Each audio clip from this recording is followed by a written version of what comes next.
ውሸት ሲደጋገም እውነት ይሆናል ነው። ይሄንን ውሸት ሲደጋገም እውነት እንዳይሆን እኛም ያለውን እውነታና ነባራዊ ሁኔታ ለህዝባችን መግለጥና ማሳወቅ ስላለብን ነው። ይህ አገዛዙ ተስፋ ስለቆረጠ በሽንፈት ጎዳና ላይ ስላለ ሰራዊቱን አልቆበታል። በውጊያ ብቻ ሳይሆን ሳትዋጋ ንገስ ነው እንደተናገርነው እያፈረስ ነው ያለበት ሁኔታ አለ።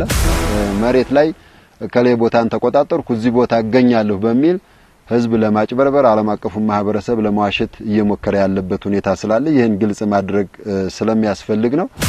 የአማራ ህዝብ ካልታገለ በመከፋፈል ብቻ ሳይሆን ሙሉ ለሙሉ ማጥፋትም ብኩን ማድረግም ነው የሚፈልጉትና ካሁን በፊት ግፈኞች ሲወድቁ ሲንኮታኮቱ ሲያደርጉት የነበረውን ነገር እያደረገ ነው ያለው። ጣዓረሞት ላይ ነው ያለው።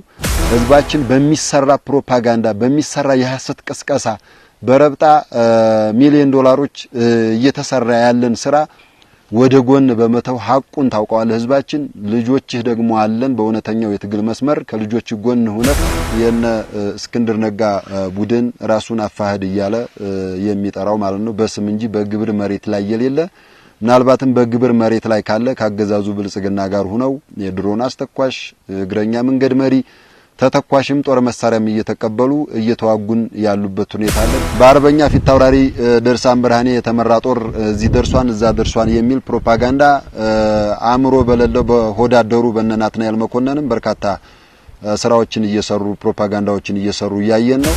በየትኛውም አካባቢ ያለም ሀገር ያላችሁ የአማራ ማህበራት አጠቃላይ የአማራ አደረጃጀቶች ካደረጃጀት ውጭም ሆነ በአደረጃጀት ውስጥ ያላችሁ የአማራ ተወላጆች እየከፈላችሁ ያላችሁት ዋጋ እጅግ ከፍ ያለ ነው። ካሁን በፊት ማመስግነናል። አሁንም ከፍ ያለ ምስጋና አለን።